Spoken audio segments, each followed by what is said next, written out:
The United States House of Representatives is still without a speaker, and there is growing angst among Republicans in the chamber about their stalled debates on issues like aid to Israel, aid to Ukraine, and keeping the government open when funding runs out next month. I spent the day in the halls of the Capitol, and as of now, there is still lingering indecision about who should win the gavel and frustration, growing frustration, among the rank and file as some worry they're being cast back home as part of a dysfunctional Republican majority. There are still too many on the fence right now to support Steve Scalise, the Louisiana Republican, for Speaker of the House. And House Financial Services Chairman, Speaker pro tempore Patrick McHenry, is now seen as a possible consensus pick. But we will have to wait and see whose name is brought to the floor, if ever, and when all this happens, all as the war in Israel escalates. We begin tonight with Nikole Killion on Capitol Hill. She is a CBS News congressional correspondent. Nikole, thank you for being here. We were just walking along the Capitol basement together, trying to figure out what's going on.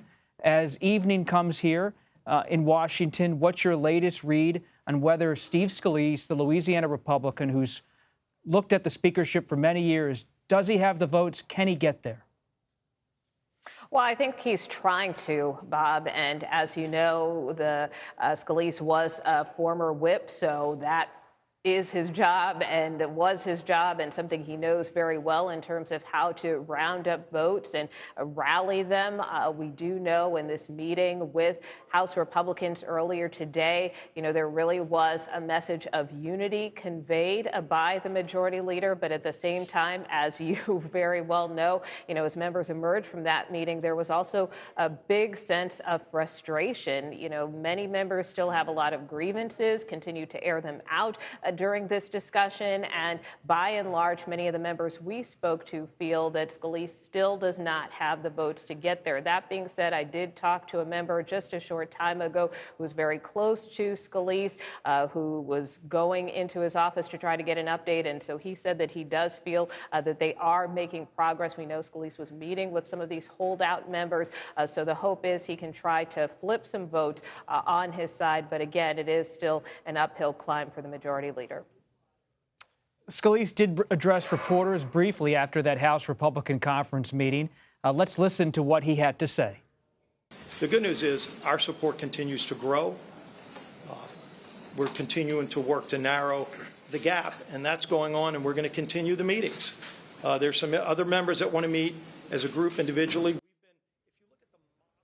This is rough and tumble politics, Nikole. When we were down there together reporting today, I was struck at how members were speaking publicly about Congressman Scalise and his cancer diagnosis. Marjorie Taylor Greene, the congresswoman from Georgia, brought that up inside the room, I'm told, and brought it up outside the room.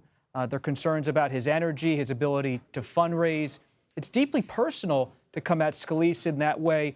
What were you hearing from other members about Scalise and whether he can get the votes, but also whether they have confidence in his ability to be Speaker?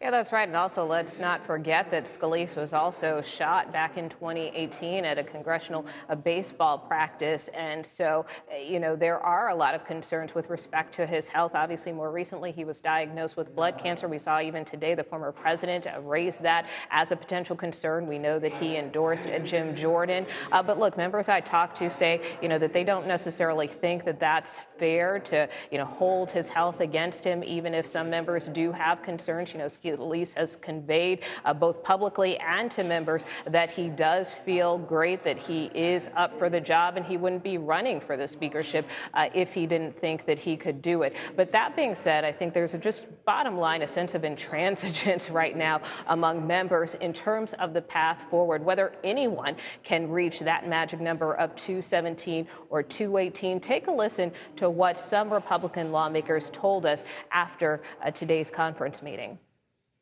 I will say this. I will not be voting for Steve on the floor. So they better not force this on the floor. Why not? I've got strong disagreements with the way things were carried out yesterday, and we're going to figure this out here at the conference. Holding that against him. Time is not on your side. Don't.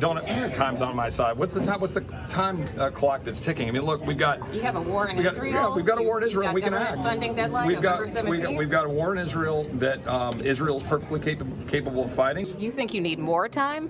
Yeah, I think. What do be asking me. You should ask 200 and, people in there. I mean, it's I'm with Scalise, but we got to get to the right leader. We came to Washington because we were frustrated, and there's real problems in America. We need to be solving those problems, so it's really frustrating for people like me.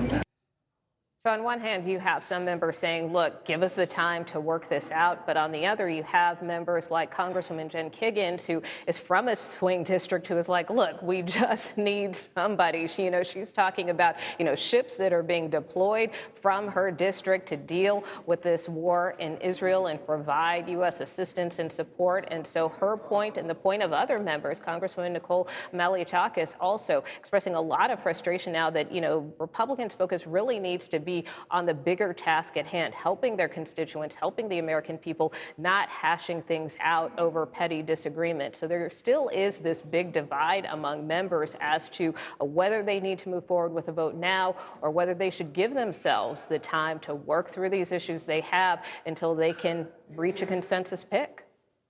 Nikole Killion, trenchant as ever. We really appreciate it. Thank you. You bet.